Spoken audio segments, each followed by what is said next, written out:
Yeah, that's because of the distortions that these fallen angelics, negative aliens, have done to our planet's grids. We were once upon a time immortal. We didn't have to feed off of other lives. Animals didn't have to feed off of other lives. But when they mess with planet Earth's grids and reverse it, because they're reverse consciousness, they want reverse energy.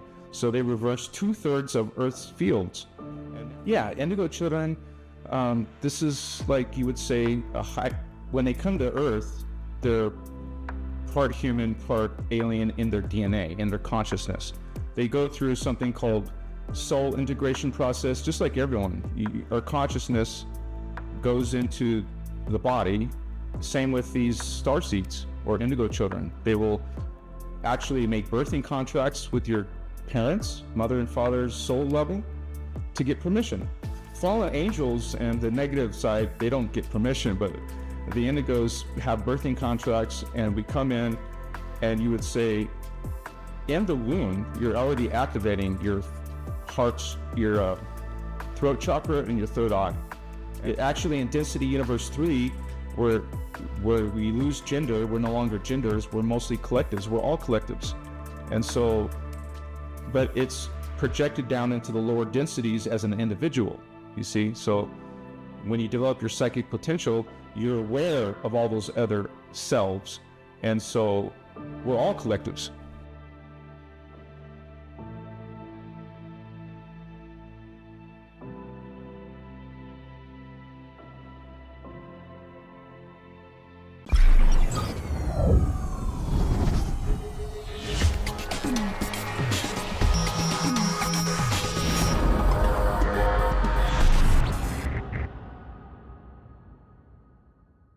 Okay, this is Mike Sigula from TruthTheory.com, and this is TruthTheory Podcast. And my guest today is Anuhazi, who is the owner of Christos Avatar, an online publisher and teacher of spiritual-related information, mostly focused on spiritual awakening and ascension-related content. Anuhazi's teachings are based on Emerald Order, sacred knowledge, also called the Inner Christos Law of One, as originally thought by Ashayana Deane. Along his spiritual journey, Anuhazi discovered his identity as an Indigo Child, which fueled his passion for exploring spiritual topics and helping others on their journey of awakening. So welcome to the show. Thank you so much, Mike. Thank you for inviting me. This is a great honor to be with you and your audience. Thank you so much. Thank you for joining me. And you touch on so many interesting topics that I'm very interested in. And I don't know that much about Ashayana Deane, to be honest. I've watched some of her talks and videos from her workshops here and there. And there are some of the subjects there that are very important for me. Things like Archangel Metatron, Michael density levels, the matrix, how the matrix system works, all these different subjects. And I see you touch on these things, and the Love One as well, and things like that. So, I thought let's have this conversation, and let's see what you have to say about these topics. But let's start from the beginning. Maybe you can tell us a little bit about, how you get interested in these types of subjects, and what was your kind of awakening, quote unquote, like? Okay, yeah, this is something that was a spiritual journey I was on. I was always interested in finding truth, right? And I had my own personal experiences, you would say psychic experiences. Before, I was very secular. I didn't think about the spiritual worlds or all that stuff. So when I had these psychic experiences, for example, I was experiencing one time with a group of friends, and we were just having fun and relaxing, and I had started experiencing empathy, and I didn't know anything about that. I was just perceiving and experiencing like several people in the room. I could feel their emotions. It was so overwhelming. And since I was 3D oriented mostly, kind of scared me. And so, but that is the experience that kind of led me towards exploration. I wanted to understand what that was. So plus I was, experiencing channeling at the time, and I had never studied that or had any interest in that. So it was another rabbit hole that I went down, and trying to find explanations. Back in those days, I didn't know better. So I was looking into the occult. I was looking into New Age. I was looking into some type of explanation.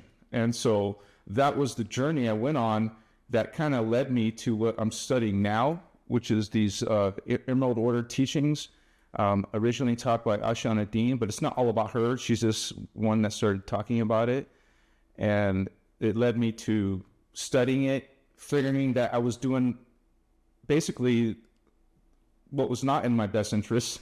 So I kind of transmuted a lot of that old practices, and here I am now talking about these Emerald Order teachings. So that was kind of like my background to it. And you said you experienced channeling. Was it just you were channeling, or you were watching someone channel?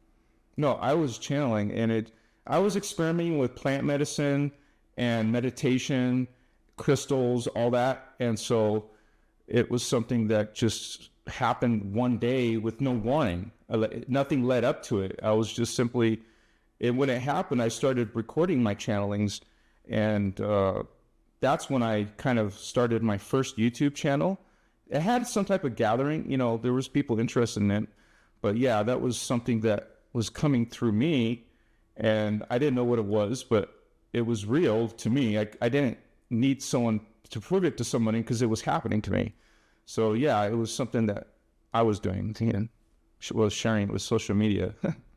So you're not 100% sure who you were channeling. Was it like your higher self or spirit guides or someone else? I would think it's a combination. Like, I just want to say that in my now 10 years later plus, I know that's not what we want to do. Channeling is not actually something that these teachings say is something we would want to do, because it's risky. It's even dangerous, because there's something called trance channeling as well. And so a lot of the times there was ideas of what I was speaking to indicate who was the spirit or guide or whatever, angels, and so a lot of beings. I mean, this was something that was just hard to explain, but it was happening to me. I mean, Archangel, but like a lot of the popular Archangel names, different saints like Saint Germain, but this is a lot of things I've had to understand later that I didn't want to do. So I'm just explaining how I got into all this. So yeah, I feel like you have to have some methods to figure out who you are channeling, because someone can claim to be some positive entity or exactly the opposite. I generally had a bad vibe about Saint Germain. Yeah. From what I understand, he was also a Mason, right? And this whole thing about I am presence. I don't know if you heard about this thing. This is supposedly coming from him. Okay. So there is this thing that apparently there is something between the source and the higher self, which is called the I am presence. Have you heard anything about that? And this is coming from apparently Saint Germain. And when I did some checks on that, turned out to be a trick. Mm-hmm. A lot of people want to use that to manifest things. So they're going to say, I am whatever, and try to manifest things. And whenever I was doing some research, everyone just repeats the same thing from the same source.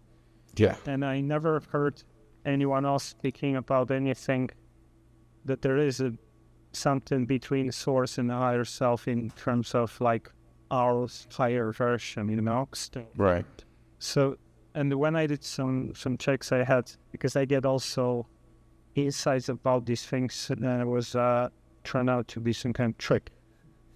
Yeah. I don't want to go into that because there was like, I had some really bad experience with it, but yeah, I just thought like, because a lot of people have these famous names, like you mentioned. Yeah. They believe that whatever about these people or these beings is 100% true, but the thing is that sometimes there is so much manipulation going on this planet, first thing, that a lot of the things are twisted or manipulated.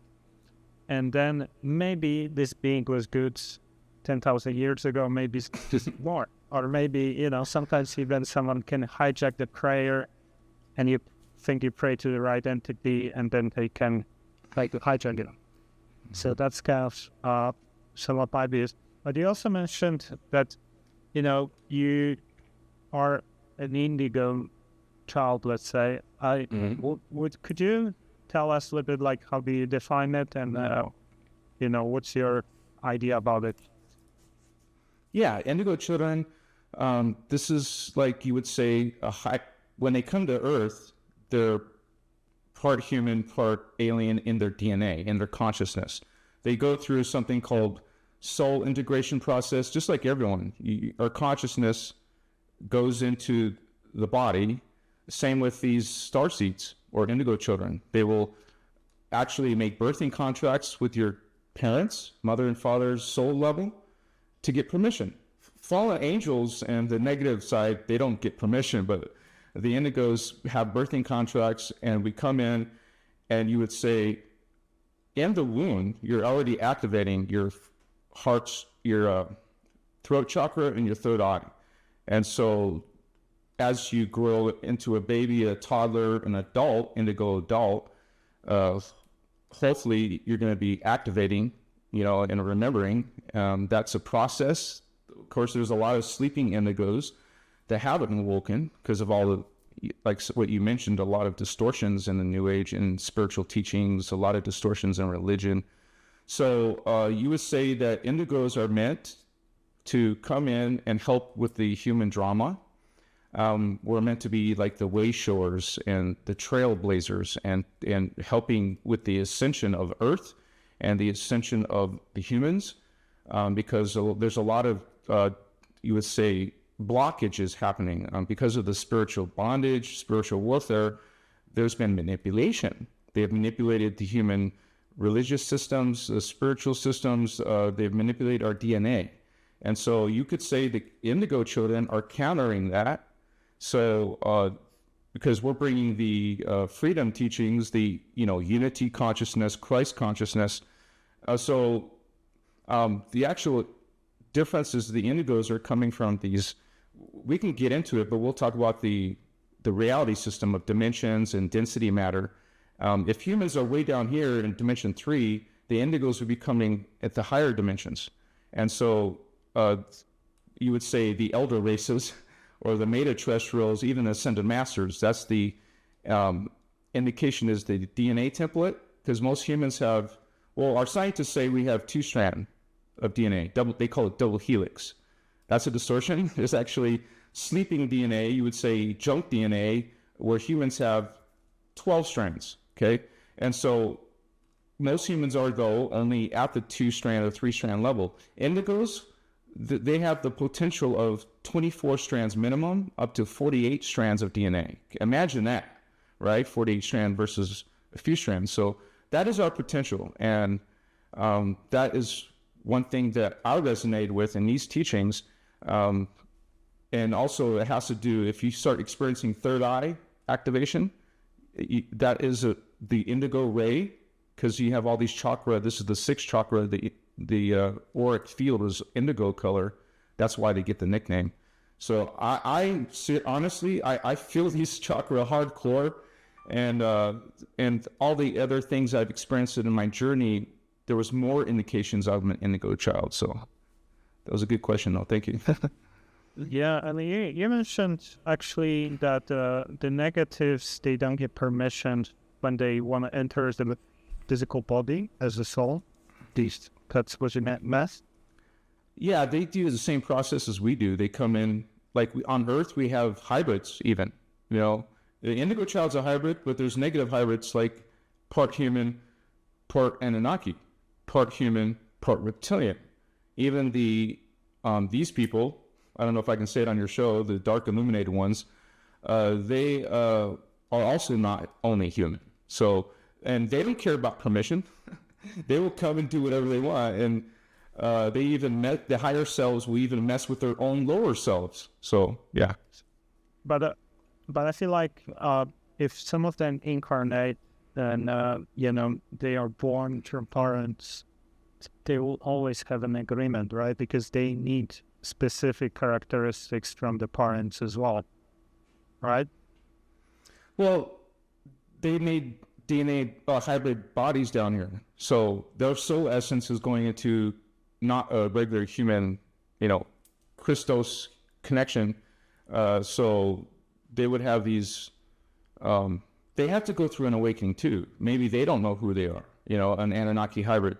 Or, that has a lot of our history. We've dealt with the Anunnaki, including the Nephilim and all that. So a lot of it is just a process of being used or awakening to, because we all have free will. Even if you're following those agendas, darker agendas, we have free will to change. Even the fallen ones can change if they wanted to. So, So let's get maybe a little bit into the Ashayana Deane. And you also talk about the law of one. Are you referring to the Ra teachings, the law of one teachings from the 80s, or this is a law of one? Yeah.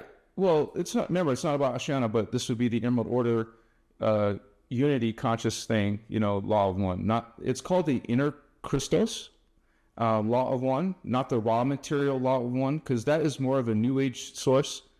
They use channeling, and they use the Bible and all that next to the channeler. It's a whole different thing. So we're not speaking from that law of one. This is based on the Christos teachings law of one. And so, yeah. Okay. So can you summarize to us a little bit about this work and the work of Ashayana Deane, who is she, this fabulous? Yeah, along my journey of learning all this spiritual stuff, and I was a subscriber to Carrie Cassidy. She had a big platform back in the day on YouTube, and she did an interview 10 years ago. Well, actually more. It was 2010. She did an interview with Ashayana, and so she's the first one to do an interview and showcase to the world about these teachings. It starts with these Voyagers books, but it goes into a whole bunch of workshops since 1998. And so there's been hundreds of workshops, and it's progressive. She would start from the basics and start moving into the advanced stuff, into, ascension mechanics, scalar mechanics, going into the history, the forbidden history, the forgotten history. And you'll learn that in these beginner books about how ancient humans really are. Most people think we're from Sumeria. What is that? 5,000-6,000 years ago. No, we come from hundreds of thousands, even millions of years ago, because we're coming from another planet. We're ETs. Humans are ETs. We're not from Earth. We came to Earth it's a huge guardian project, but I had learned from Carrie Cassidy about Ashayana Deane. I got into the material, and that I went into studying it because it blew me away. There's nothing like it on a planet I've ever experienced. I've read a lot of New Age books and the occult and stuff, but when I went into this, it answered all my questions, deep questions, and now here I am teaching it. But so yeah, she's still around, but she's doing her own private thing. She's not in social media. You would have to go to her website and all that. But there's plenty of workshops for people to check out if they're interested in the materials. So, Okay, and so I know she talks about the guardians, right? oh yeah, Anything about who they are? yeah. In the multidimensional time matrix, which is a hologram field, you would say humans are on the third level of density 1, and so these guardians are coming from density 4 or above. So dimensions 12 up to 15 are what we call the guardians, which are, by the way, living outside of this polarized consciousness. What we experience here on Earth, we're polarized, and so the guardians, they're called guardian angelic nations. So they're ETs, but they use the word guardians, or angels, or yeah. Go ahead. Positive archangels, basically. Yeah, because there's negative ones. Yeah, but this is the same concept as the positive archangels, let's say. Mm-hmm. Yeah, and some of the matrices were coming out of there, because there's different levels of these guardians, but a lot of them that aren't polarized are going to be in the highest levels, and so you could say, there's a whole series of the higher guardians called metaterrestrials who created ETs. They created the planets. That was in density universe 4, dimensions 10 through 12. So those beings are called the founder races. They're the first beings that were created, and so they're all into spiritual technologies, but they know about creating life forms and how to work with the DNA templates, how to modify, how to create their own species. So they created aliens in the lower densities. Those beings would create beings in the other lower densities. So, for example, the humans have a whole line of this, starting from the Elohai, created the Anuhazi, Lyran cat people. They created an Orpheum angel race, and those Orpheums created us. So this is a whole series of guardians, you could say. I mean, you could be a guardian down here, but just realize that our soul essence is coming from the higher levels. And so we go through that birthing soul integration process, and here we are on Earth. So yeah, it would be angels, archangels, higher level called avatars, and beyond. So. Okay, so, but isn't it like that the source creates beings, and maybe some advanced beings can create, beings as well, will delete them or seed them or something? Or isn't it like that the source creates life forms, but higher beings can also do it? Yeah, we have the time matrix, but there's something outside the time matrix, higher God worlds, you would say, called the Ascended Master levels. And so the Ascended Master levels are Creator God, law of one. All are God, all are one, all are part of the unified field, the consciousness, the spirit, the mind of God. It is the spirit, the mind of God who we are. We are Creator. Creator is all. It is the Creator, source, who projected life into the 15-dimensional time matrix, which is dimensionalized. That means there's different levels of it. And so those are perfected levels. They're direct connection to Creator Source. And so they're not distorted. They can create life. You could call them Creator gods, but gods is a distortion nowadays, just like Ascended Master is a distortion. Most people don't really know what is Ascended Master. We break it down in the creation mechanics of what they are. So these beings created the first founder races, and they have the same potential to create life. I mean, maybe some people think that's impossible, but there's something called the divine blueprint. That means you have a template that creates all your levels from dimensions 1 through 12. So that is something that cannot be corrupted up there. Down here, it can. We could have distortions in our DNA, distortions in our consciousness. And so what spiritual ascension is reclaiming that divine blueprint progressively as we go from 3D to 4D, 5D, 6D, all the way up to 12D. So Ascension is expanding back to our self, which is, people use this term, returning to source. We return back to source God on our spiritual ascension journey. So, yeah. Also, you talk about densities and dimensions, and I had like 7 years of plant medicine session, and in these sessions, what kind of session? Plant medicine sessions. Oh yeah. Magic mushrooms. Yeah. Gotcha. Before that, I had like a Kundalini awakening already in 2008 or 9, and I've been doing a lot of meditation with the third eye for like 10 years before I even started doing plant medicine sessions. So when I started doing that, which was 2015, it seemed like I could do anything I wanted in those states. Like I could go to the densities, access the level of the higher self, look into my past lives, get into the bodies in the past lives. I would see myself in different bodies, sometimes and things like that. And I was shown 12 densities, if I remember correctly, and I would actually jump into every density and see how the being sees in that density. So every single time, my vision is expanding and I see more details, more colors. I can defend everything simultaneously, things like that. So I had something, if I counted correctly, 12 jumps, and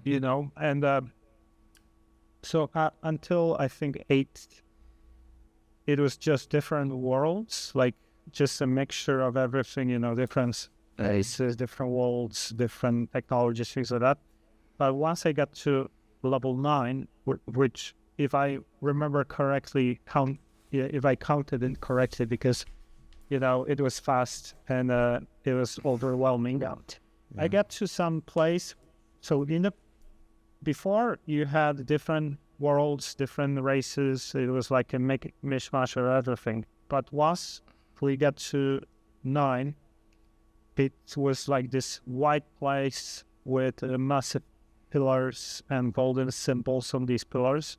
And I thought this probably could be a level of archangels or something like that. And then there were some levels where Source had, form. Like it seemed like there was a source with a form and had some assistance or something like that. But I don't remember like the details correctly. And to my understanding, there was 12. So what does like the teachings of Ashayana say about it? Because you also mentioned 15 and some dimensions and densities. So okay. I know if this matches at least a little bit. Yeah. You had mentioned the 9 level that you saw the light. That is archangel level, by the way. So now there's you would say density matters 1 through 4. That's, each one would have 3 dimensions. So that's 12 dimensions.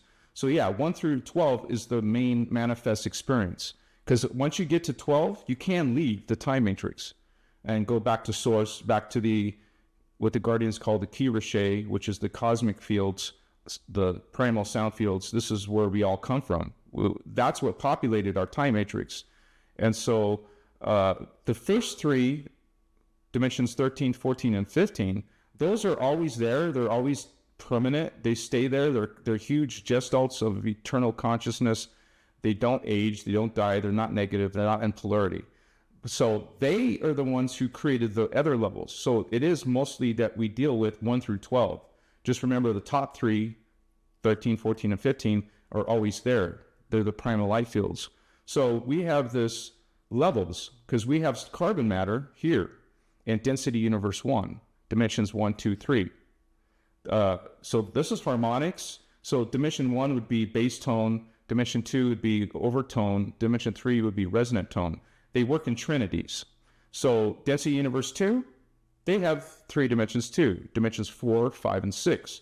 Now this is like we have carbon matter, but up there in the next density, that's the difference. Is density universe is a level of matter form, and there's 3 dimensions each. So that is carbon etheric matter. You could say they're kind of ghost-like, all the beings who live there. And that's what we call the angel level. And then beyond in the density universe 3, I have a diagram. I could show it on the screen as well. But density universe 3 is all etheric. There's no more carbon at that level. And there's a huge change when you get to that level. Go ahead. So each density has 3 dimensions. Mm-hmm. And Yes. dimensions, you understand as like in physics, we have width, height, or you mean like astral and Astral. Yeah. okay. So they're like astral worlds separate for each density, something like that. Well, the astral is 4th dimension. So it's astral is in, remember, density 2, what it just said is 4, 5, and 6. Dimension 4 is astral. Dimension 5 would be archetype. That's a level of body, a level of consciousness. The next one would be the 6th dimension. That is celestial. Okay, as you go up in density and the dimensions, your body is becoming less physical. Isn't it interesting? Down here, we think anything physical, we think everything that's physical is real, and everything that's not as physical as us is not real or less real, but it's the other way around. You're more higher evolved when you have less atoms, less of matter form. So, go ahead. Yeah, sorry. But actually, also you become collective. Right. Level wherever 6. Mm-hmm. 7, yeah. So one entity is in many bodies, right? Mm-hmm. Yeah. Then above 8, there is no duality. There is no gender, right? Right. You're androgynous. Yeah, some of the stuff I've been also explained and shown. And I've accessed some of the bodies, extraterrestrial bodies I've had, and I feel the presence of beings. So I could read their aura straight away and know who I'm dealing with, like all the characteristics of the being, without even like touching or anything. I would just know if this male, female, good or bad, Yeah. intentions, because you become more energy, so you can feel the, the essence, let's say, or the auric field. Yeah. And I feel like that's why indigos are more sensitive and they feel emotions, because in a way you project yourself from the higher density to a lower body, right? So you have some of that activated already, right? Yeah, it's like we have we people think we evolved this way, but we actually come from the top and de-evolve down. So you would say you're lesser consciousness, lesser of a body form as you go down in dimensions. So the purpose is we're trying to go back up, and so but think about we start up here. So let's say you have an avatar. The avatar up there would project 12 archangels and density 3. One of those archangels would project 12 angels down in density 2. One of which is also called the soul level. The soul would project 12 of incarnations here on Earth. So 12 is a sacred number, right? But this is actually we have greater families that go into 144 families, incarnations. So let's say we have one soul and it projects 12 of us down here. So we have different timelines, like maybe you have some of yourselves in Lemuria, some in Atlantis, some here, maybe some in the future time. So those 12, you're going to be ascending by bringing all those lifetimes together, and then you go to the soul level. Then you go through 12 lifetimes there and go to the archangel level, and there It goes up or down, whichever way you want to see it. So it's amazing what you're doing, brother. You're experiencing levels of yourself in these other versions of yourself in different dimensions and densities. I think that's amazing. Yeah, I mean, it gets confusing as well. The level of this body, you know, and yeah. So just want to kind of get this because I'm having a little issue with understanding. Like densities, we're talking about 12 density, right? Plus 3, 5. 15 total, right? Yeah. Mm-hmm. And if above 12, this is just a creation, source creation or something. Mm-hmm. But with each density, and we are entering 4th density now, we are like at the peak of 3rd density, right? That dimension, yeah. Oh, yeah. Well, we're 3D. We want to go into 4D, and then after that, we'll go into 5D, and then 6D. D as in dimension. Okay, but we are also in 3rd density at the moment, right? Yeah, we're simultaneous existence. Like these teachings talk about having 1,728 selves. All people have this. All beings have, like we said, if you add them all up, in every density, you have 1,728. Because we also have particle universe, but we're also existing in the anti-particle universe, what you call parallel self. So some of the things that you remember could be from your parallel self. So you're ascending over here, and your parallel self is ascending too. So it's kind of like a unification. And the planets do the same thing we do. They're also ascending.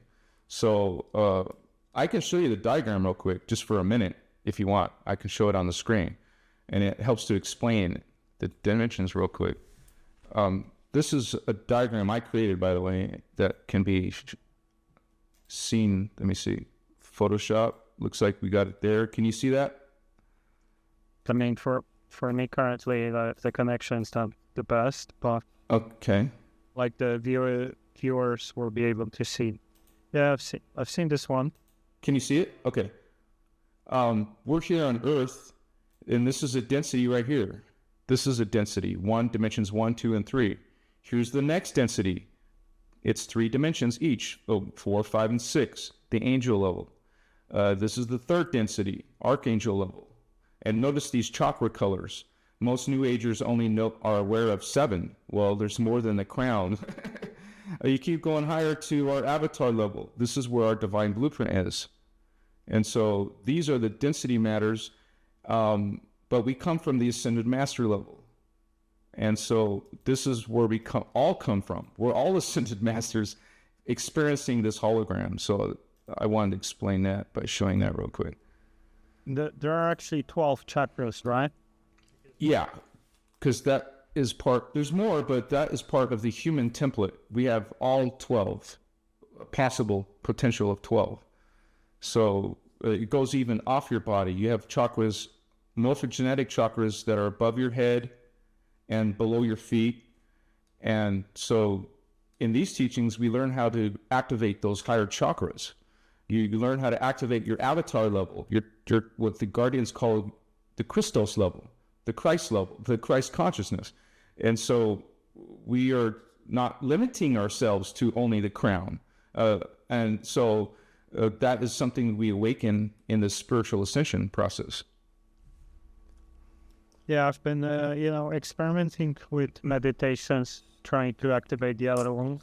Mm-hmm. Like sometimes I would do like a visualization, let's say above 10, 20 centimeters above my head, trying to activate that, and I would feel the white light, which was very unusual, like very purifying. Yeah. Like this is probably, something like that, right? Is it something similar you guys teach with activating the other chakras? Yeah, like we have this root chakra, the sacral, the solar plexus, heart, throat, third eye, crown. But we go into something right here called the thymus chakra. That's gold. There's a diagonal chakra that intersects the third eye. Okay, so that would be the ninth chakra. Now you start going outside the body into the galactic and universal chakras. 6 inches, well, in America we use inches, is your 10th chakra. And then you have an 11th chakra, a foot and a half above your head. You have a chakra 6 inches below your feet. And there's one near the earth system, so that's a greater level of your auric field. And then there's a huge, the 15th one is way out there. So, yeah, and we learn how to activate those. And we actually jump right to the 12th one, which is a meditation, like you mentioned, doing visualizations. We will do visualizations with the one below our feet, which is pure white. And so that is one that we only brings in. You got to realize that each level of yourself, like the higher levels, have all the other levels, lower levels inside of itself. So if we access 12, that means we're accessing 1 through 12. So that is one of the things we do. We work with the higher chakras. So, can you tell me a little bit about I forgot what was the name, but the thing Ashayana and guys talk about, that there is this fake matrix, Metatron matrix or whatever, which is based on the Fibonacci sequence, and this aligns with the other one, which is the real one. Can you explain? Yeah, there's something called. Why it's called Metatron? Why it's called Metatron? Okay. All right. It's actually called the Phantom Matrix, but there is a Metatron entity being collective. But the Phantom Matrix, that has a whole history behind it, but it has to do with the mechanics of reverse consciousness. And so reverse consciousness is not the original intention of creator. So it's an unnatural system, but it happened because of, you would say, some of the avatars fell. And so these dark avatars chose, with their free will, to go against the guardians, to go against source, to go against all life. And so they fell. Go ahead. Service to self path, like yeah, polarity. Uh-huh. Yeah, like Lucifer and things like that, like just choosing the service to self path, right? Yeah, the guardians call it the path of chaos versus the path of order. And that's a choice all beings.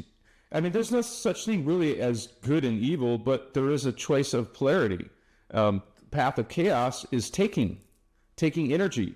It's domination. It's all these negative traits, anger, guilt, depression, all these dark energies and that are introduced in the distortions of religion, spirituality. They're the ones distorting our sacred beliefs and sacred teachings. And they've been coming in here for a lot longer than we think. You know, most people don't even acknowledge Atlantis is real, but it is a real place, and we've been distorted since then. But these beings, they started, well, we have to say the universe, or the time matrix, the entire thing, according to the Guardians, is 950 billion years ago. So everything got along. Everything was living in unity and living within the Emerald Covenant, which is something the Guardians created, and everyone agreed to that. But there's also free will. So with free will, 250 billion years ago, it was the Anu Elohim family of consciousness who are coming out of the Elohim family's Elohite blue flame, and the reptilians who actually started fighting, and they digressed. They fell in their consciousness. They actually went on a blitz, like a death. They were going around and conquering planets. They were into domination and controlling, and so they actually attacked the Guardians. They attacked the planet. They destroyed the Guardian Lyran planet. They actually fell in consciousness into a black hole system. They call it the Guardians call it a black hole space-time distortion field. So the religions will call it hell or Hades, but so it's basically reverse consciousness. And so they have they're totally the opposite of what the Guardians are doing. So they fell into this finite existence. There is no life force so they have to steal life force. So that's why these beings have to feed off of our, chakras, our kundalini. They feed off of, have you ever heard of a succubus? I've seen succubus in my own experiences. These beings feed off you because they will be eventually go into a self-destruction mode in the phantom. And so, go ahead. Okay, I understand that for them to sustain themselves, they need to take advantage of other beings. Mm-hmm. But, in a way, everything we do here, if we want to eat, for example, we also take advantage of something else, life forms, animals, plants, and things like that. So, isn't it also taken from the source or some similar trait? Yeah, that's because of the distortions that these fallen angelics, negative aliens, have done to our planet's grids. We were once upon a time immortal. We didn't have to feed off of other lives. Animals didn't have to feed off of other lives. But when they mess with planet Earth's grids and reverse it, because they're reverse consciousness, they want reverse energy. So they reverse 2/3 of Earth's fields. And now beings couldn't be, you would say, like we used to be Breatharians. We used to be immortal, but as soon as that happened to the reverse grids, now we became aging and dying and becoming mortal and needing to feed, just like the fallen angels are feeding. Now we're feeding off of other life forms. So this is not in the intention. I mean, that's not always what was going on here. We used to be immortal and living the law of one until we got interfered with by these intruder races. And they mess with us, they mess with the planet, and now we're in this cycle of needing to eat something else. But if you're on a spiritual journey, we're not meat eaters. We're trying to go to something more benevolent diet. But yeah, that's what's happened here. Was there something? Yeah, and I actually heard about these Draco wars with Lyra. That it's called the Great Lyrian Expansion, where supposedly Lyra was attacked. This is where original humans are from, right? By Draco reptilians, and then they fled and started populating different planets as humanoid species, and that's kind of where original humans come from. But there are many different thousands in the galaxy, right? But originally from Lyra. And that's because of the wars with Draco reptilians, right? This is also like the teaching. Yeah, but it's in the higher densities, and everything came out of Lyra. All life was seeded there first by the founder races, but because of the warring, the reptilians, they all went to the Lyran system after that incident, after that whole drama. But we're not coming from reptilians. Humans are coming from the Lyran Anuhazi feline beings. That's why we have the Sphinx on the planet. That marks who we are. That's where we're coming from, not from. And you will have fallen angels telling us they created us. You have Anunnaki telling us they created us. You have reptilians. That's BS, man. We come from, like I mentioned earlier in the show, Elohai, Blue Flame, created the Lyran Anuhazi cat people. They created the Lyran Syrian Anuhazi, and they created the Orphine. The Orphine created us. We had nothing to do with Anunnaki DNA or reptilian, but they will tell us that. They will also tell us there are gods.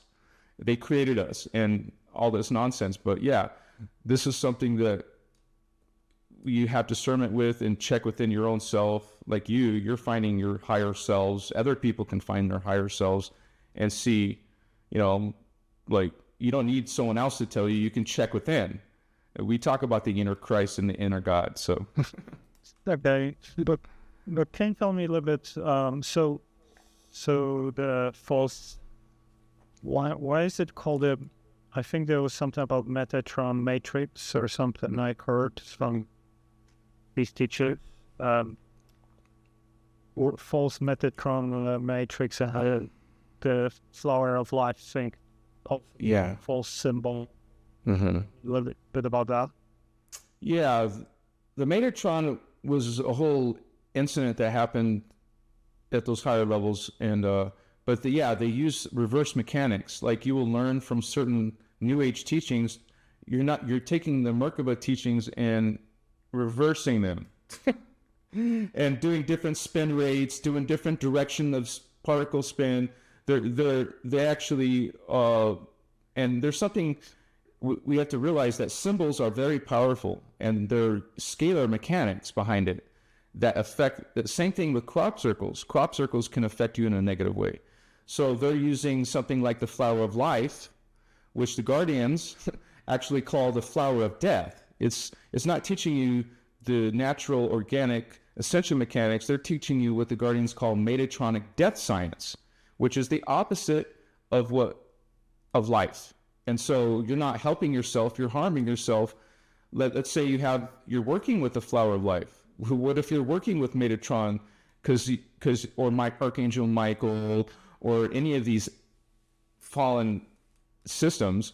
You're going to be pulling yourself down into their path instead of the Christic path.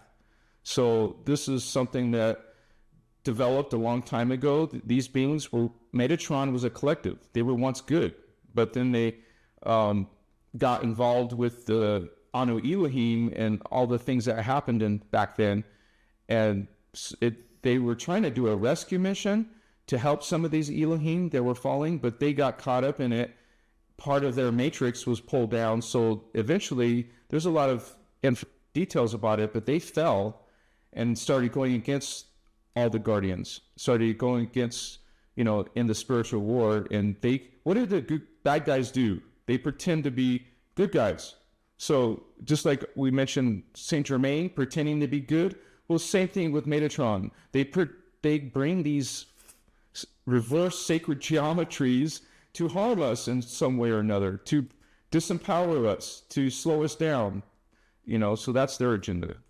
Okay, so like the flower of life basically represents that negatively polarized. Yeah.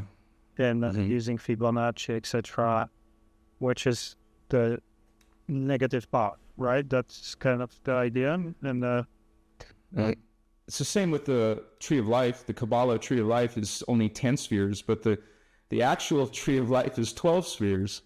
And so you will see distortions like that. And that goes all into the Kabbalah, goes into occult principles. And so it's a path that people choose, And you mentioned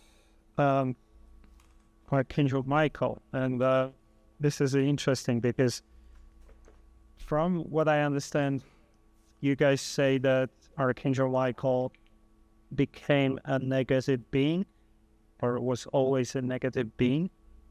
Yeah. It was actually, there's a race called the Necromaton. They're just as powerful and negative as the negative reptilians and Anunnaki. And so they created the personification of Archangel Michael.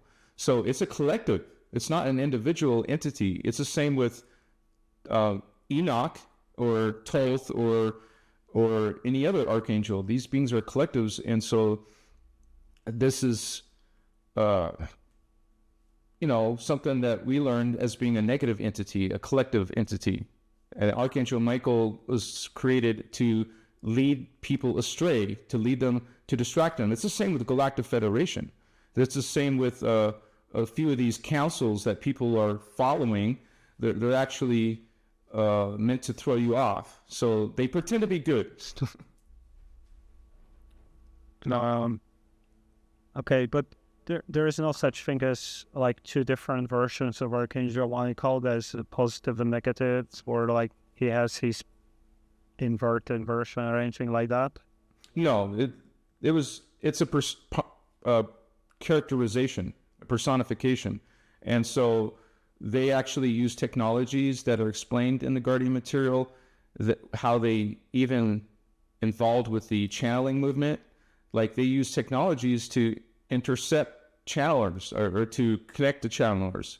All these people following in like the Andromedans, a lot of that channeling is coming from these fallen systems, like the Nephilim, Necromaton, or the Jehovian Anunnaki. They use technologies to channel to people. So people they never ask who they're receiving angel channeling from. They just assume it's good.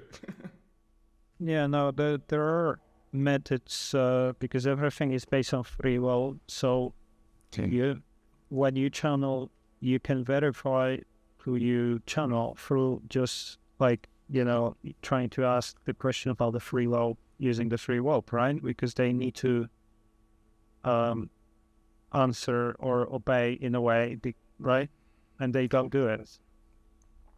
Well, this is actually, we're kind of against channeling because it is risky, and same with people are doing invocation. They're bringing beings into their energies. Legitimate guardians and indigo adepts don't use channeling. We do something in our own family of consciousness. We go inside to our 1,728 selves, not to some other family of consciousness like Archangel Michael, not to some other spirit, not to some other entity, but we're going inside. It's like telepathy. And so we're going to our DNA, and like you describe some of your experiences, some of those are yourselves. You're not channeling, you're going inside. So there's a difference between entities that are within your own soul family and entities who are not. So, and if you're being contacted, it's not a friendly being like that. I mean, I can tell you because I used to be very big into Archangel Michael, let's say. Yeah. And I had many experiences where, I didn't have any doubts. So it was a positive being. I can give you a couple of examples. Okay. For example, because I used to have a lot of negative lifetimes as well. I would see myself as a dark reptilian, for example, for the higher self. Mm-hmm. You can access these different lifetimes. And sometimes I would just enter a body, had same characteristics as in this body, but a reptilian body. And, not only me, my cousin, my ex, with my twin flame, had these lifetimes, and they also verified it themselves here. So we've been learning quite a lot about these things through these experiences. And let's say, I had encounters with some really nasty beings, including Lucifer. Yeah. Like a 2-hour situation with him. And whatever, these guys don't like me because they say, oh, you are a traitor, like you used to be one of us, now we are on the other side, blah, blah. So I had these discussions, and, and when I was doing plant medicine sessions, I would often get attacked by reptilians or other beings during the sessions. And sometimes, for example, if I would just think about Michael, just like have a thought about it, straight away they're like backing up, one time I had some, I don't know who that was, like some archonic being or someone just trying to mess up, and I just thought about him, and it's like straight away through my third eye I see like, don't call him, like just, or if I would try to call him, they would try to manipulate me to confuse me, and or I had this experience where I entered a level which, probably it's my thinking is could have been a level of higher self, because from that level I could see everything in this reality simultaneously. So like a really incredible experience, everything on Earth. I see the timelines. I know exactly why things are the way they are on Earth and things like that. So from that level, there was no form there, and there was something about Michael representing the positive side there, but he didn't have a form. And this is not a vision or anything. It's more like, like when you enter a higher level. Like, let's say you jump into a level of higher self. Sometimes I was at this level and I would see the characteristics of myself. Still have the same characteristics, like my body here, but, everything, all this reality is happening in my mind there. And I'm in like, some higher reality or something like that. Or let's say, I'm going to give you another example. Like some people say that Michael will appear as blue orb. Someone who is psychic might see a blue orb entering the space. And I had these situations where, this is like a long time ago, I would call him, and my ex, who is a psychic, she said, "Oh, blue orb came to the room." And, or like a lot of these things. And the most interesting, let's say, experience I had was, I prayed to Jesus one time, which sent it. I had a vision when I prayed to Jesus. I had a vision of a contract, which was strange to me. Why would Jesus give me a contract, right? A contract? Yeah, like a agreement, like a okay. Because I had a experience with Jesus, let's say like 15 years ago, or someone prayed for me to Jesus, and then I felt this love and things like that. I thought, Jesus is the real deal, And I like 2019, I prayed for help with business, let's say, and I was meditating, and I had a vision of a contract, like I signed some agreement, and I felt like that doesn't make sense. Why would Jesus give me a contract, right? And over the next couple of weeks, my business started moving. I started getting some help with like some partnership I wanted, things like that. But whenever something's wrong, I get dreams straight away. I'm being shown that I'm being, like there's some demonic figures trying to manipulate me, things like that. Okay. At the same time, because I feel my auric field, I started feeling this heavy energy on my back, on the right side, and I had it before.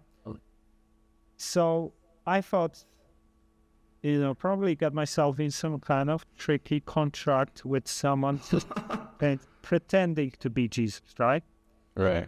And then, then I had this situation where I had this dream of this massive angel coming and saving me.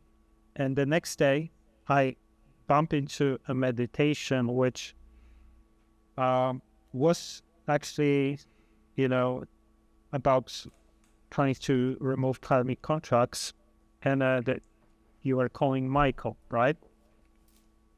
And the same day, when I've done the meditation, the energy on my back disappeared.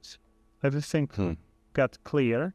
And then I had a vision of a massive scar on the right side. So it was like an implant that was removed. I got myself in a contract with someone pretending to be a Jesus, right? Right. And then they installed something on my back. But later on, looks like Michael stepped in and removed that. And my understanding is that because the contract wasn't valid, right? Because I was trying, Jesus and someone else tried to, manipulate the situation. Yeah. That's not valid, so the higher being can remove it. Yeah. So I had a lot of these experiences where, I felt like it's just, why would, if I'm being attacked by some negative beings and I just call him their, like, back off, why be a trick, It's just hard for me to see it as a trick, because you're saying they're very tricky, right? They're pretending to be the good guys, but they're not. Yeah, but you have higher selves you have guardians watching over you, helping you, just like you're aware of all these different experiences and lifetimes. Well, those other selves know you, sense you, assist you, talk to you, you know. So what we may perceive as Archangel Michael just could be yourself, and at a higher level, you know, working with yourself. So I had many of these situations. Like, for example, one time I had a vision, a dream, when I saw a face which looked androgynous, like a male, female kind of. Mm-hmm.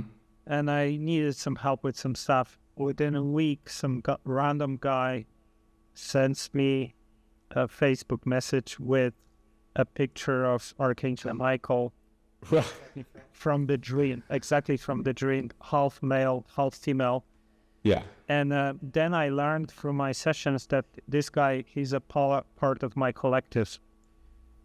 And he had very interesting, similar experiences in his life and things like that. And it's been a lot of really, like, you know, that's why I'm kind of, I had so many of these experiences over the years, and they were always positive. That I'm kind of, even though these days I don't really work with any of these beings anymore, I still like, and even the funniest thing, you know, I had some of these implants, right? And I had a session done where I got them removed. So I had an implant removed from my back, second one in the spine, root chakra, I had something attached there. And in the past, this happened through a session that I've done of hypnosis. And because I feel my auric field, you know, I feel these implants, after the session, they were gone. I was in such a shock, you know, because like some of them for like 2 years, and I even know when they got installed. And I was actually, at that time, I was praying to Michael to help with these. And this session came. And then the same week, my sister, like, she bought like this little statue of Michael and brought it to me in my room. I was like, oh, this is a gift for you. And this is the same week when I had a session to remove all these things. Right. I always had these like experiences, you know, appearing in my visions and things like that. And that's why I'm just, you know, when you guys are saying that he's the negative, that's kind of interesting to me. And also with Metatron, that's another thing. Just you think Metatron is good? Right? But it's okay, man. Not everyone has to agree. There's different explanations for certain energy experiences, and so I think it's awesome that you experienced those things. Did you have any experiences with UFOs? Have you seen UFOs or anything like that? Where do you think the implants came from? Right? They came from somewhere. I had, you know, I was experimenting with manifestations rituals, and that's rituals. Yeah. Okay. Like, you know, different. In the past, I used to experiment a lot with different things, and I would get myself in a lot of trouble. Right. Candle magic or something. And just sometimes even just like write things down or try to use some spells and things like that. Yeah. Yeah, we all get into some of that, you know, to explain what we're experiencing.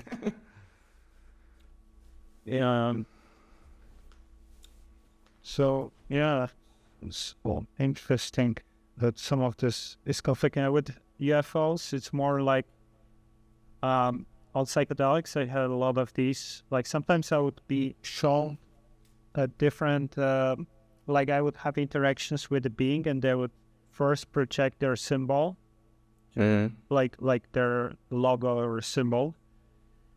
For example, sometimes I would be shown a hierarchy, you know, like these guys make implants, these guys work with these guys. For example, then my ex, she confirmed some of these races to me because she remembers past lives. So for example, she remembers a life where she says she was collective on, I think it was Mercury. Like she claims that she like whole planet, all the beings were one entity.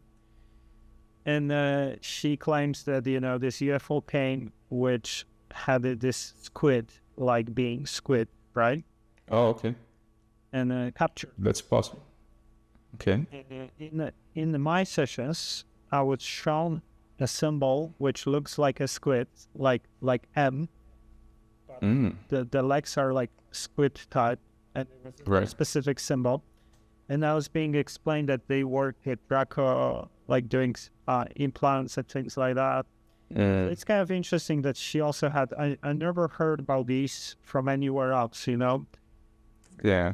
Did you ever hear about these types of beings? No, but I've heard of spider beings. You got to realize we have all kinds of beings that look like animals or insects or reptilians, so yeah, if you had a negative experience, that gives you an idea of what level they're at. So, but I haven't heard squid beings. Back in my day, I would see a lot of octopus. Maybe that was similar, but that was a long time ago, and I don't see those kind of things anymore, after I did a lot of the changes in my spiritual journey. Yeah. All right. Let's not get into too much of the topic. Oh yeah. My stories. But yeah. What do you think about the transition into like just 5D or 4D? Because I think that Ashayana also had a calculation which was like November last year, from what I remember, where this is the split of timelines, like the final split. Anything about that? Yeah, the 5D is where we actually come from. So we're actually trying to return to that through spiritual ascension. And so that's the main thing that we're trying to do. But there's different timelines that humans are going to be going into, because not everyone's ascending. I know a lot of people think that the whole planet's ascending, but where do you see that? The whole planet is not awakening. So some are falling. And so that's a different timeline that has something to do with the Zetas and the Dracos that will be experienced, kind of like extraterrestrial martial law. But those who are on a spiritual journey, they're working towards either ascending to one of the positive timelines, such as Inner Earth or the 5D Tara. And that is anyone working on their heart chakra and their throat chakra, 4th and 5th. So you want to get to 5D, you need 5 strands activation. So that is what starseeds are working towards, or people on Earth awakening. They want to activate certain parts of their energy fields to go through a spiritual ascension, either at death or evac, because there's a bunch of things going on right now in the polarity drama. So we could see in our lifetime a lot of maybe World War III, maybe some type of negative type of beings landing, or something like that. People are saying we're in the end times or whatever. But yeah, there's going to definitely be expected some drama or problems while we're trying to awaken, because they don't want us to awaken. Humans have the silicate matrix available to them, but they don't want us to. That's why they try to throw you off of your ascension path. So yeah, like I was getting when I had these experiences where I would see all of the reality from that level. I think probably higher self or something. I could see the timelines from there, and I was before COVID hit. Oh, okay. So that something's negative is gonna happen, like it's gonna take over everything on Earth. And when we hit COVID in 2020, I was getting that we were on negative timeline at that time, that we reversed, like we managed to get on the positive, at least like us, because probably the negatively polarized, from my understanding, they're probably going to start disappearing or something, I don't know. But, so there was like a moment where we were on negatives, apparently. Do you think that, like, let's say if we continue on the positive timeline, do you think they're gonna, like, the negative beings gonna start disappearing from our timeline, or like people who are on service to self polarized too much? What do you think? Well, the ascension is a individualized thing. It's not a planetary thing, because people are on different levels of consciousness, and so some people will go on the timeline, not everybody.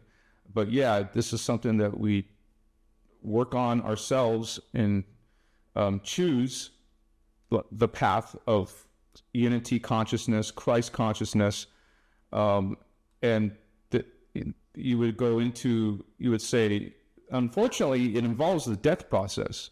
You can't just ascend and start living on a new world. That's kind of a distortion in the New Age. You actually are going to be dropping your body, and then you go through the whole ascension to the other dimension. You have to actually go to another dimension through either your Merkaba field or through death process, and then there's a lot of people who are staying on the negative timeline. This planet is the negative timeline. You want to get off the planet. You want to go to another level of that is done through, like I said, either the spiritual, the physical death. Your consciousness will go through the Ark of the Covenant. It's called portal passageway, through the Stargate into the next dimension, and then you'll be in your new body. And at that level, we're like giants. We're immortals, and we're practicing the law of one. And so you would be leaving this negative timeline and going into the other timeline. So this is what we talk about in our ascension process here. So, was there anything happening in November last year, like some kind of split of timelines, final formation of the timeline or something? I think I saw some video which was based on the teachings of Ashayana. Yeah, if you look into the world, do you see that? Do you see people awakening all over the planet? And in our estimation, there's only like 10 million starseeds and indigos who are experiencing psychic abilities. Well, you see the rest of the planet. Look at the news. Look at social media. Does it look like we're in an angelic timeline? We're some positive timeline? I mean, it just takes discernment. You can see we're gearing towards war. There is no spiritual awakening. There's only a portion of the planet going through spiritual awakening. And it divides. It's going to permanently divide into 3 timelines.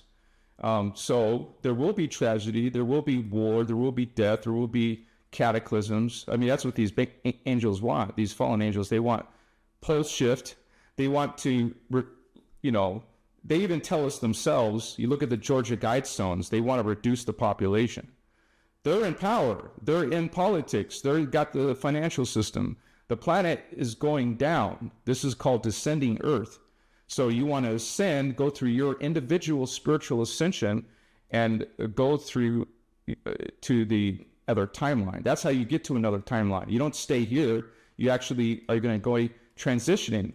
And ascension is basically metamorphosis. You go through a transmigration process. So the stargates are involved. Also, like my understanding of the timeline, let's say, as a general timeline, because we have individual timeline based on our own choice and behavior. But let's say, we are currently in a similar timeline because we are experiencing the same world. So in a way, that there is a part of a collective timeline to some extent, even though individually we always have to match whatever is our frequency, right?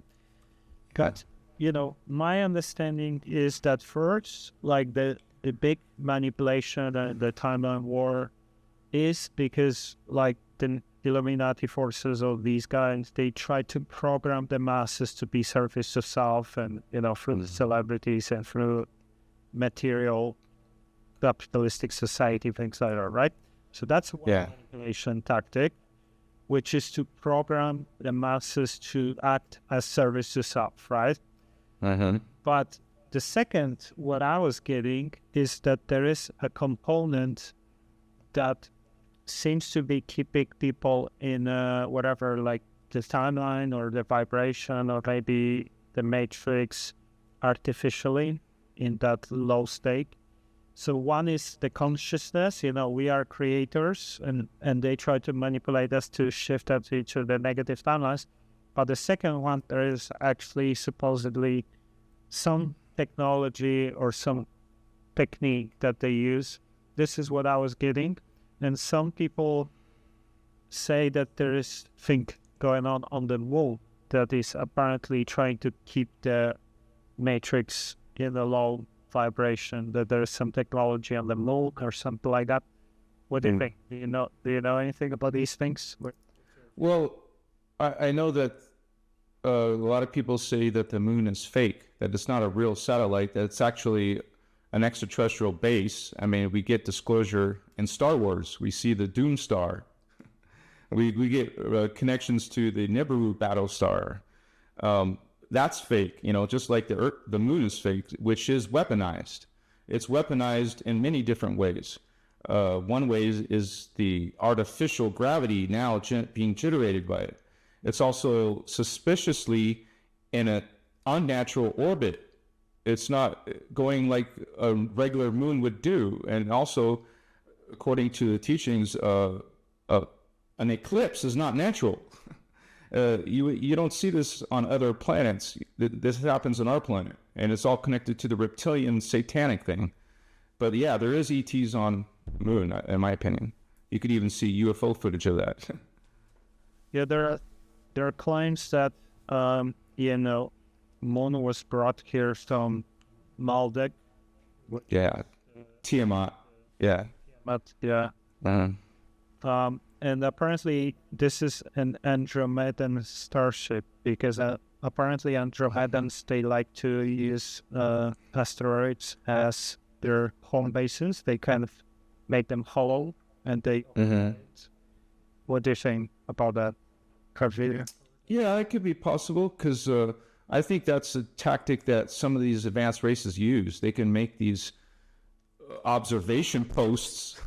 It could be part of their strategy, and so if it's Andromedans or whoever, I just know that whatever's happening now, it's not positive on the moon, and that's where you get a lot of the secret space program talking about it as being it is like a station meant to help, have the activity in the solar system. So it's like the headquarters. So, but unfortunately, that's where Greys and aliens and some of our, they say the German society evolved to the moon before the Americans did. But that's a whole nother conversation. But yeah, this is something that's a military thing, installation, I think. So. Yeah, what I think after studying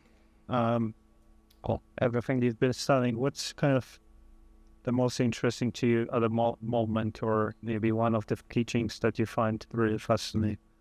Well, I just really big into I don't know why, personally, I get really interested in all the different alien races, both positive and negative, that are involved in the human drama right now.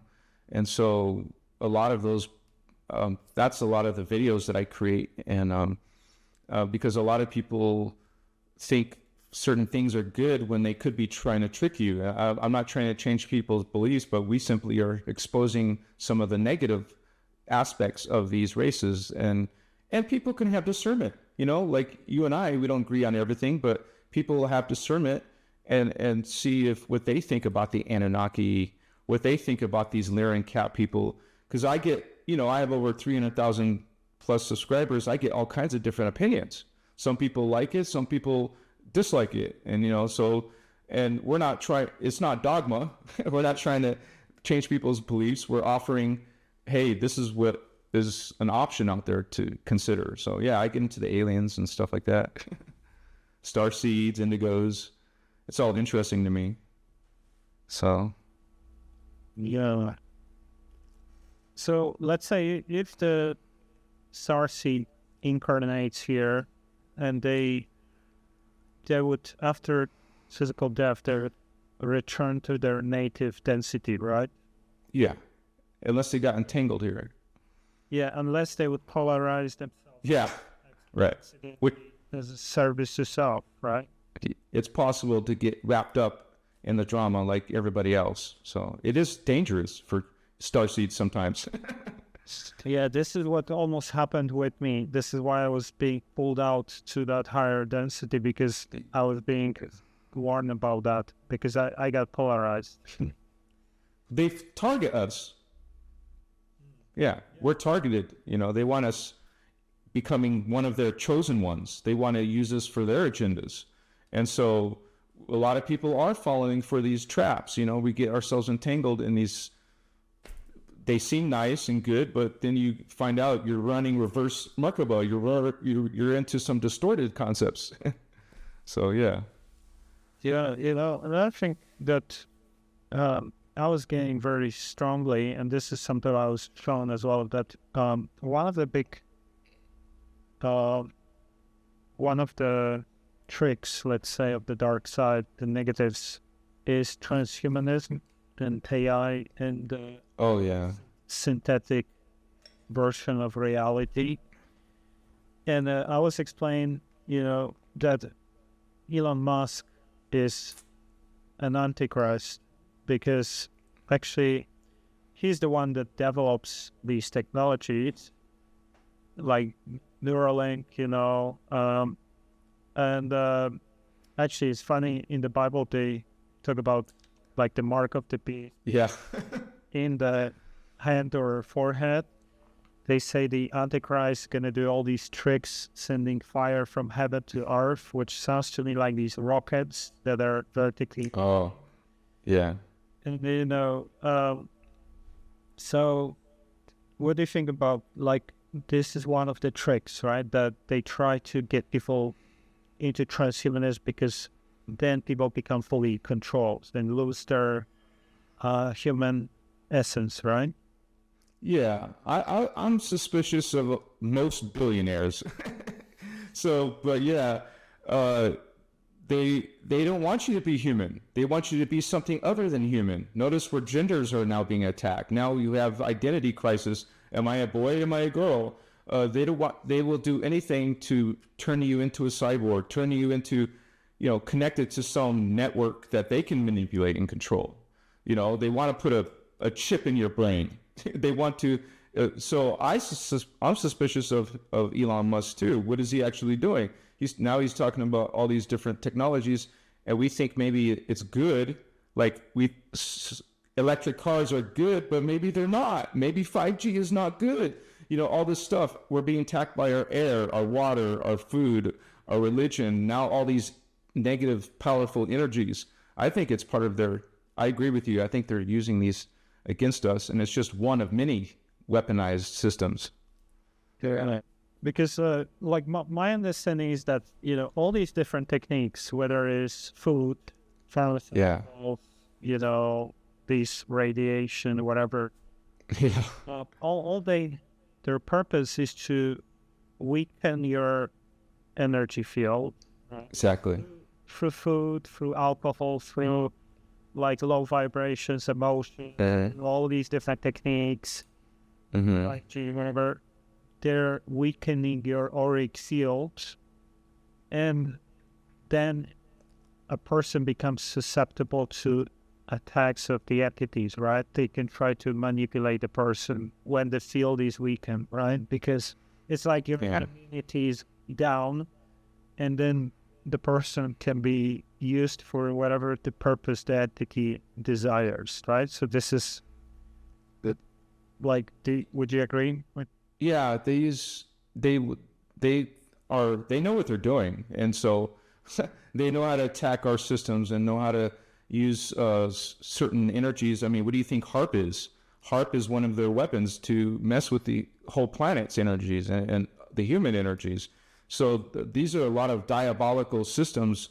They use technologies, and so a lot of things that are happening is through technology, and they're mutating our DNA. So that goes back to the whole transhumanism thing. They want to bring us down into phantom. They want us to forget who we are, forget that we're these guardian race, forget that we're serving the Christos and the law of one and Creator God. They want us distracted and failing in our health, failing in our realizing who we are and what we're capable of. So now we're just some guilty, inferior, sinful humans. Now we're just some lowly creatures. That's what we're starting to think and take on as our identity now. So, but yeah, I think it's bad. What can you say about Christ? Because, what does Ashayana teach about Christ? Yeah. We know about Christ consciousness, but that's just something slightly different to Christ, the figure, right? Yeah. What's the connection with the Jesus and things like that? Yeah, we talk about God, we talk about Jesus, just not from the religion point of view. And actually the teachings, you'll read in the Voyagers 2, that there's actually 3 Jesus. Obviously, only one of those are the real one. So we have a 12-strand avatar Jesus. That's the real one. The one in the Bible, according to these teachings, was a 9-strand working the dark path. You would say he brought in the patriarchal creed. Now it's a father God. Now it's, instead of a universal God, now it's a angry God. Now it's a God that is cruel and burning and creating war and strife, killing, wiping out a bunch of races that Joshua was commanded to kill. I mean, that is obviously not love. That is not, and also the Passover, all those things are all negative and dark. And so that was what the fake Jesus brought in this, now you're worshiping, now you're being subservient. That's not what we are. And people who are awakening are suspicious of some of those negative concepts in religion. And so there was Jesus behind the scenes. He was actually writing the true Christian teachings, but those got warped. At many different times, the Bible has been changed or edited. And so, like the Council of Nicaea, for example, they think it was all about, was Jesus divine or not? And what's the date for Easter? No. What do you think the Council of Nicaea was? It was the Illuminati, dark illuminated beings, the Pharisees, the Sadducees, all working against the Christos message. Okay, so there was, the real Jesus was not crucified. The real Jesus came and told us that we're all children of God, and was teaching ascension mechanics and used those mechanics to painlessly ascend himself, rapture, whatever you want to call it. And so, yeah, there's distortion all the way back, not just Jesus' days, but there's distortions in our history and our teachings way back since Atlantis and Lemuria. But Jesus, the real Jesus, one of the other things he was meant to do was to bring in the 12-strand potential, because he's really connected to Solomon, but also his mother was, according to these teachings, was a Ceres Egyptian guardian. So that brought in the full potential of humans. So that is called the Holy Grail line. And so that is now available on Earth because of Jesus's work here. And so, yeah, there's unfortunately distortions. And you guys, whatever your belief is, this is no judgment against people's beliefs. If you're listening to the show, this is simply a point of view from these teachings. And we talk about that from, what does light do? We expose that which is a distortion or dark. So, and it's an idea that you can resonate with or not. So, but you mentioned 3 Jesuses. What about the third one? Yeah, he was just used for the crucifixion. So there was a crucified person, and it talks about that in here. So they used the third Jesus for that, and the second one is the one that had the Mary and Joseph, and it wasn't immaculate conception, by the way. That was a visitation by a Nephilim ET. So, back then. So the false Jesus, this is like negative entity, right? Because I heard this is obviously I'm just saying what I'm hearing because I heard so many different uses from people say that this is the logos, the consciousness of the galaxy incarnated in human form. Others, I heard that actually Jesus was a very cleverly designed being, which has negatives. Like there are a lot of negative light beings that try to use him as a vessel where people they get some effect, but actually they sack the energy or do contracts or whatever. So like they created this figure and things like that, and there is like negative light beings behind him and things like that. So this is like about the negative one. You don't know. Yeah, that is something I agree with. So that they talk about the Anu Melchizedeks who brought in the patriarchal creed, and so we once were all following the true Christian teachings, but that got warped and changed in those days. I mean, now it's talking about devaluing women. That's the divine feminine. What happens when you make it unequal, right? And so there's all kinds of distortions, and we learned that a lot of these biblical figures, Abraham, Noah, Enoch, these were actually Nibirian family lines. And so they're here because of the hybrids. So a lot of things that happened was actually in ancient Egypt or Atlantis, and a falsified history. That's not our history. That's not where we're coming from. So... But Enoch, the story of Enoch becoming Metatron, this is real or not? Well, this is actually one of the incarnations of Thoth. Thoth was Trismegistus, yes, but and he was an ancient Egyptian, but he was also incarnated as Enoch, and this is even some of the things that they say that Enoch was connected to the fallen angels. It was the fallen angels who saw the female humans, and they brought the humans magic and astrology, tarot, the occult, and that was the fallen side teachings. And so Enoch was a real person, so was Thoth, but they were caught up. They were actually serving the Guardians once, but then they went out of that and started aligning with the Metatronic death sign. So this is another figure that was good, but then became bad, and then flip-flopped. He flip-flopped a few times because he has free will, just like everybody else. Do you think that, because there's also a theory about Metatron that he's the only archangel that can incarnate on Earth? Oh, I see. And do you think some of these, like Metatron, are there incarnated now? Yeah, it's like we mentioned earlier, they incarnate into their hybrid body forms, so it's not limited to one archangel.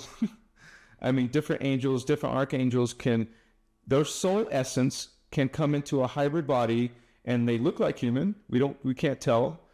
So, right? If they are collectives, right? They would incarnate into many different bodies. Everybody does that. You do that. I do that. They do that. We are all collectives up there. Actually, in Density Universe 3, where we lose gender, we're no longer genders. We're mostly collectives. We're all collectives. And so, but it's projected down into the lower densities as an individual, you see? So when you develop your psychic potential, you're aware of all those other selves. And so we're all collectives. But I mean, collectives in this timeline? Yeah. One entity being in hundreds of human bodies, for example, in this timeline? Well, it would be many souls and oversouls that would, from that collective, coming down. So yeah, you could see it as that we're all.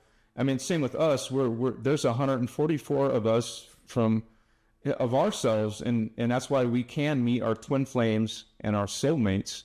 So yeah, we're all collectives, and so we just are incarnated mostly in different time vectors. I haven't heard this concept where you're saying where one being will be a bunch of beings at once, but we're all simultaneous. We're all collectives, so it's kind of confusing, but I think. But they're all collectives. But go ahead. Like Inky. Melchizedek. What do you know? What is the? Because I'm hearing always Melchizedek. Yeah. Exactly what it is about. Like there is a University of Melchizedek or something. I don't know. Yeah. This is actually there's positive and negative, because the negative would try to pretend they're the positive. So, but yeah, anything call themselves Lord, that's a red flag. Lord Melchizedek, you know it's the dark side. Lord Maitreya, you know it's the dark side. Lord Jesus, the dark side. So anything that has to put Lord in its title, that's a sign of subservience, putting you into subservience.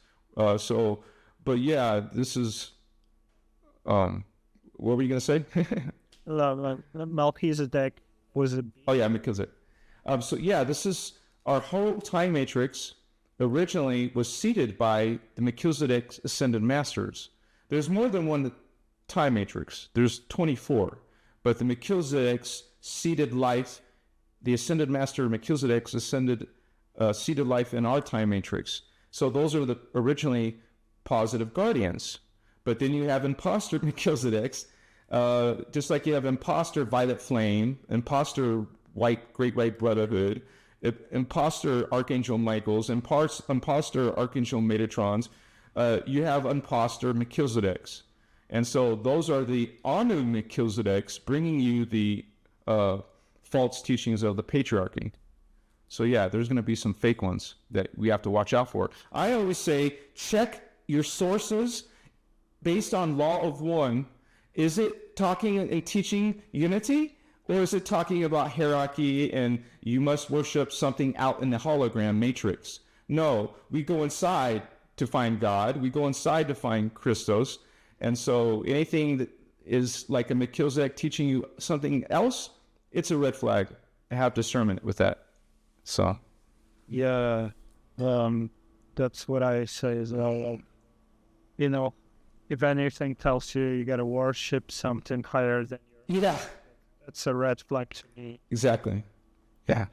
I just had a 1 hour or 2 hour conversation with someone who is very serious into Christianity, and you know, I was giving a talk about higher self, and she was like, "Yeah, I don't agree with 95% of things what you say."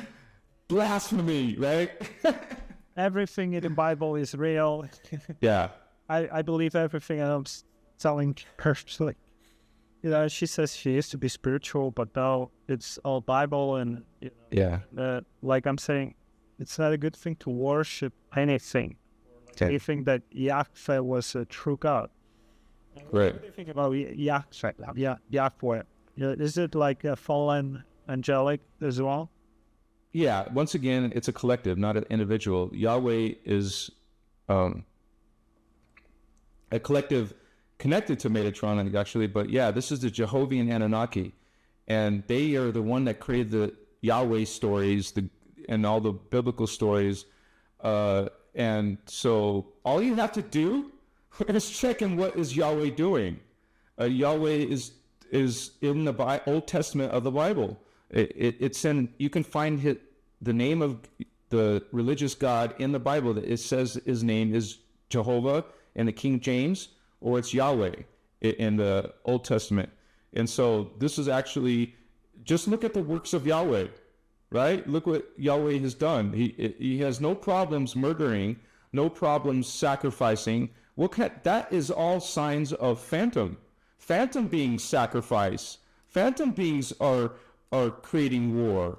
phantom beings are judgmental and putting down women and demanding blind worship, demanding subservience. So those are signs that those people who are stuck in that belief, they have to have discernment or not. And so their life is dependent. I mean, their outcome of what they're going to be doing in the future is depending on what their beliefs are now. So, I get a lot of people who are saying that Jesus is the real deal. They pray to Jesus and something happens, but at the same time they follow Bible. Yeah. Without Christian. Like, do you think that this is manipulation, or do you think that maybe they're praying to the right Jesus, but the Bible is the trick? What do you think? Yeah, there's a lot of dogma in the Bible, and so people are just, there's billions of humans following these religions and angry gods, and that is actually a lot of what I talk about in a lot of my videos. I'm trying to, because that's a death grip on our civilization, going out into the matrix and worshiping something, and going out here, you're giving your power. These are vampires. They don't have, you see, the Phantom Matrix. They're finite beings, so they have to survive feeding off of us. So that's why they create religions. So now you're feeding them. Now you're feeding these beings through worship and subservience, and you don't, like you said, they're automatically just believing everything the Bible says when it never occurred to them. Maybe the Bible, it's 2,000 years old. Maybe it was edited once upon a time or a few times. And it's actually, it has like 45,000 denominations of Christianity. So yeah, that's a sign. That's a lot of different opinions. But do you think that when they pray to Jesus and something happens, or they feel love, do you think this is the real Jesus, or do you think this is a trick?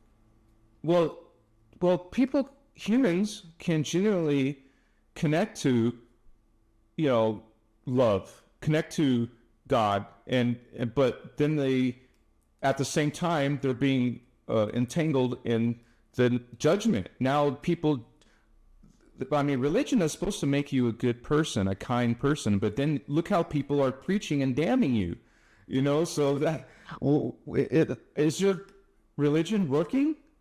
Why are you so angry? Why are you trying to force others to believe, like, they evangelize, they come to your door and say, believe in Yahweh, follow our beliefs. So yeah, I think that takes discernment. I mean, some people just don't have it. Well, okay. What do you think about the higher self? Does Ashayana say anything about the density of the higher self or anything? Yeah, and it's a plural. Higher selves. Like I mentioned earlier, there's math in God, there's numbers in God, so we have specific numbers. 1,728 selves, because we have 144 in density 1, and so those are not higher, but in density 2 you have 144, those are higher selves. You have 144 in density 3, density 4, 144, and then we have all the ones in parallel. And then we have some in centered mastery levels. So if you add them all up, 1, 2, 3, 4, 5, 6, 7, you have 1,728 selves. And so a lot of those, most of those, are higher selves, and that you can experience in your journey, like you are, brother. You're experiencing connections to, and it's always yourself. It's not separate. It's you, just at a future version of yourself that can interact with yourself. That's where the law of one comes in. So we're all have these higher selves. We're not guilty, lowly sinners. We're actually, this is why in my group, I call everybody holy ones. Everybody's holy. Everyone's part of God. We all have these divine parts of ourselves, and it's just within our spiritual journey where we start to connect to that parts of ourselves. And we don't need belief, because we will be in a state of knowing. We will see we will experience those other realities and other levels of ourself that people down here don't believe in because they haven't opened that self parts of themselves. So it's a journey. It's a walk, it's a lifestyle. I can. So, this version of myself has one higher self or like many different. Many. You are a collective yourself, and you're experiencing Earth right now, but our memory is cut off in our DNA.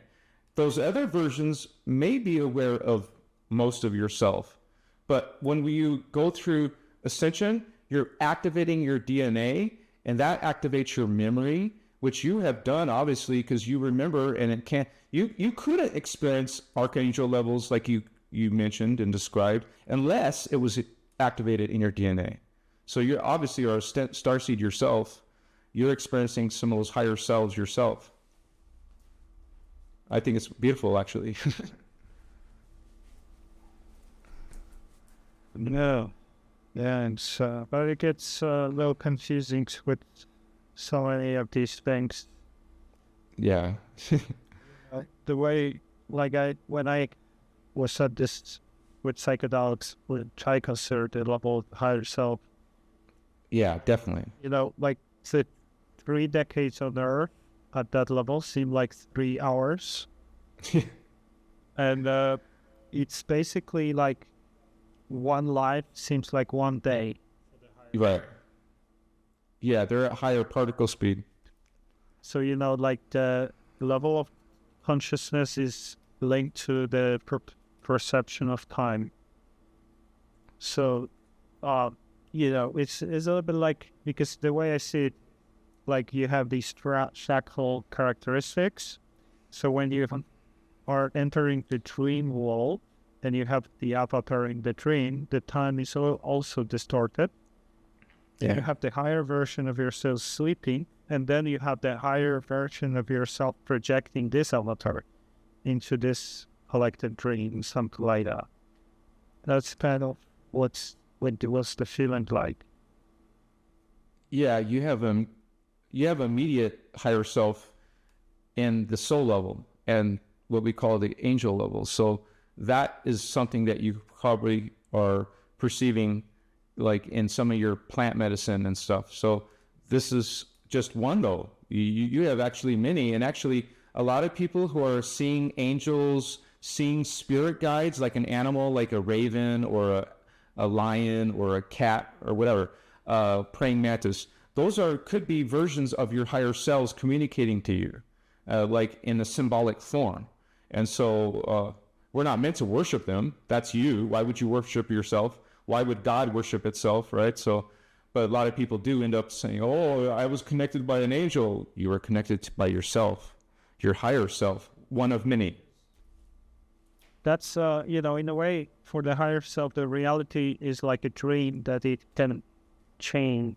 So it brings you synchronicity, for example, or things like that, Yeah. Anyway, this is really interesting that we're almost at 2 hours. So yeah, it's been a great talk. and yes, definitely, I feel like we should come back and repeat the conversation, maybe talk about the Barakaba teaching. Yeah. That's interesting. And do you know anything about the Runvalo Melchizedek? Dude, it was so weird. Right before you asked that, I saw Drimblo in my head. I don't know, maybe I knew you were going to ask that. But yeah, it's very interesting, man, because unfortunately, according to these teachings, and Ashayana was actually at one of his seminars before.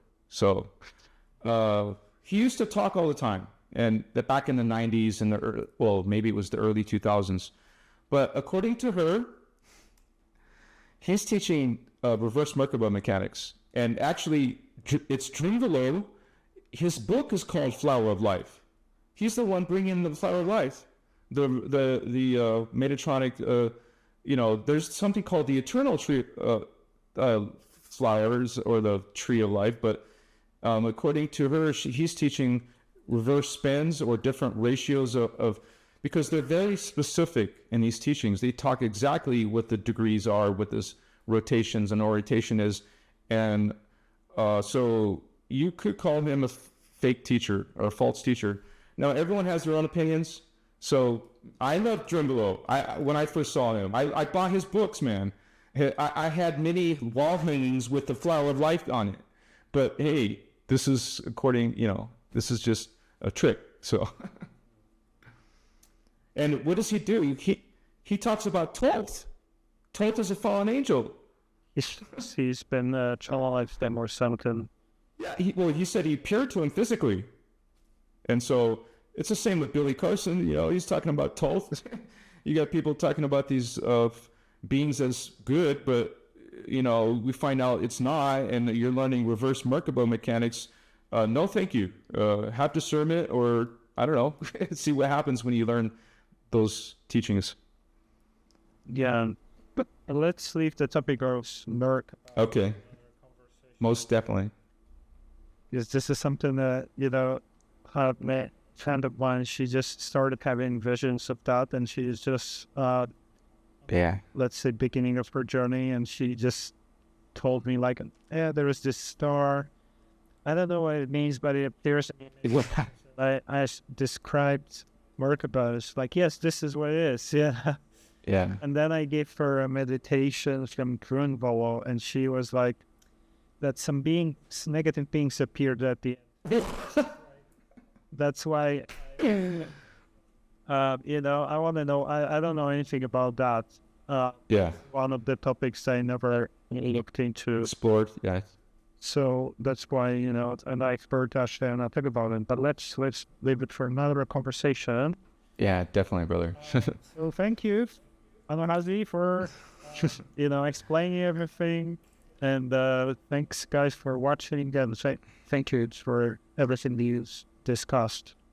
It's a great honor, brother. Thank you. I think it's always important for us to come together and speak these things. And your audience, my audience, this is something that we're expanding. We're going through awakening. So thank you so much, man. I hope to see you again. We'll talk again soon, right?